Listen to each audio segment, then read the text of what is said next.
السلام علیکم، آپ دیکھ رہے ہیں ماہنامہ انسانیت اور میں ہوں آپ کی میزبان مبشرہ۔ چلتے ہیں آج کے سیگمنٹ کی جانب جو میں بھیجا ہے رمیسا نے، جن کا تعلق ہے فیروزہ سے۔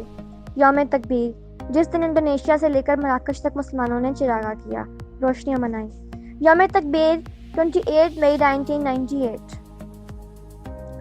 اسرائیلی ایٹمی طاقت بنا، کہیں پر نہیں کہا گیا یہودی بم۔ ہندوستان کے نیوکلیئر ٹیسٹ پر کسی نے ہندو بم کا نعرہ نہیں لگایا، لیکن جب پاکستان کا نیوکلیئر طاقت بنا اور ایٹم بم کا تجربہ کیا گیا، پورے عالم اسلام اور پوری دنیا میں اسلامی بم کا نعرہ بلند ہوا۔ عرب کے کئی اخباروں میں اگلے دن اسلامی بم کی شہ سرخیاں اویزاں تھیں۔ فلسطینی روزنامہ عرب الیوم میں خبر اس طرح چھپی تھی کہ اس خطہ میں ہم اسلامی نیوکلیئر بم کی پیدائش پر اندرونی طور پر مسرت محسوس کرتے ہیں۔ لبنانی روزنامہ اللہن نے اپنے شہ سرخی پر یہ خبر چھپائی کہ پاکستان دنیا اسلام کی پہلی نیوکلیئر طاقت ہے۔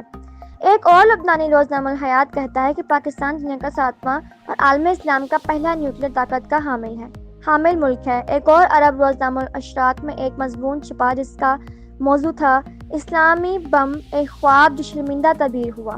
کویتی اخبار الاقتباس اور الوطن کے مطابق پاکستان کے نیوکلیئر تجربے کی وجہ سے اسلامی دنیا مضبوط ہونی ہے۔ الغرض پورے عالم اسلام میں اس طرح کی کئی سرخیاں، خبریں، مضامین اور لوگوں میں مسرت کا جذبہ پایا گیا جو پاکستان کے نیوکلیئر طاقت بننے کی وجہ سے تھا۔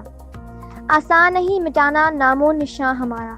تو دوستو، یہ تھا ہمارا آج کا سیگمنٹ۔ اگر آپ کو ہمارا سیگمنٹ پسند آیا ہو تو اس کو لازمی لائک کیجیے گا، شیئر کیجیے گا اور سبسکرائب کیجیے گا، اور مجھے کمنٹس میں بتائیے گا کہ آپ کو ہمارا آج کا سیگمنٹ کیسا لگا۔